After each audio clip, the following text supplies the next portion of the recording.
Look, going back to the beginning of what you're saying, that it contradicts Trump's interest. And who said that our national interest cannot contradict Trump's interests? Well, the second thesis that you mentioned in the interview, not only in the interview with Feldman, you wrote comments about how Ukraine should sign this raw materials deal because it will be a weak position in the current market scenario. But this indeed supposedly draws Ukraine into the zone of American interests. But there's nothing at all about Ukraine receiving any security guarantees that it ends up in the zone of American interests. Well, some hint that the individual states will back it in one way or another, in some form or another, in some manner or fashion.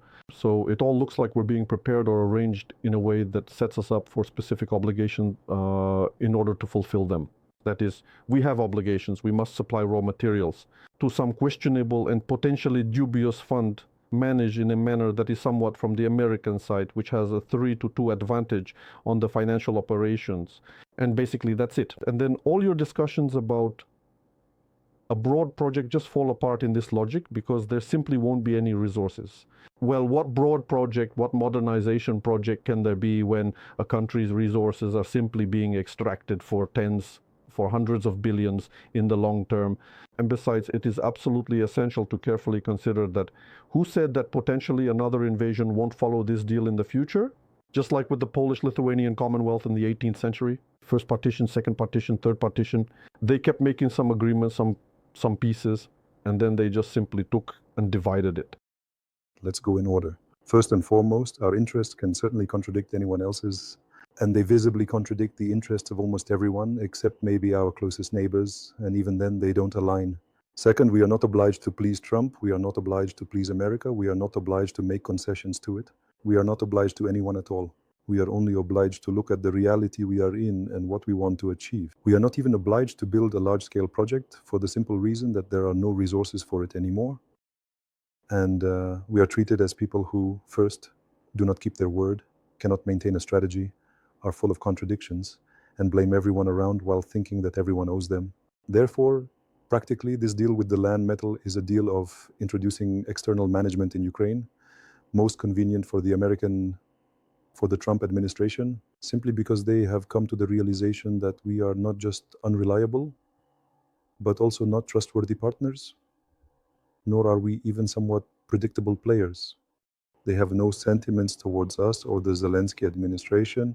Let's say they have understood everything about us perfectly and they harbor no illusions. They proposed, here's a deal for external management. First, a component because you owe us for the help. And second, if you want to be in our orbit, the price for entering our orbit is currently this. As it stands, this doesn't suit us, we are negotiating. Then they say very simply, guys, we take 3 steps back and you stand face to face with Putin. What next? Europe won't manage.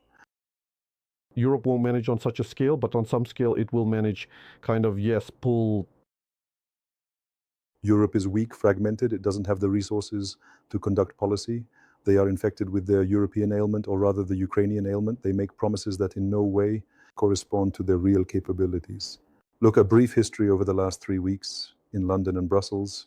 They promise us aid worth hundreds of billions of euros, but in the end, they allocate 2.5, gradually decreasing, and now it's all in question due to Orban's position, whether we will get anything, any aid, and whether the seized assets will be transferred to Europe.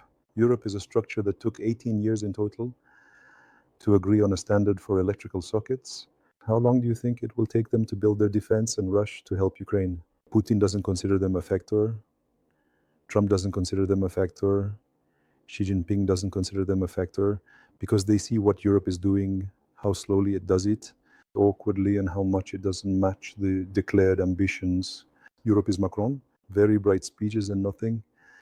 That's Merz. Very bright promises of Taurus to something and nothing, at least nothing at the pace required today to implement security policy or moral policy in any conceivable and possible manner as Europe presents it. And when we remember that Europe buys more oil and gas from Russia in a year than it provides aid to Ukraine, it becomes clear to everyone that speeches are just speeches and real politics is real politics. Vance said this. I'm not defending Vance. He said that the Europeans tell us that we You see, they interact with Putin and then buy from Putin such an amount of resources, oil and gas, that supply the budget and military budget that we should already be imposing sanctions to stop this, please. Therefore, this world is full of hypocrisy. Europe is the outstanding mother of modern hypocrisy. And the fact that Ukrainians believe the fairy tale that Europe will help, that's only a problem for the Ukrainians, not even for the Europeans. Nothing will help them and nothing can help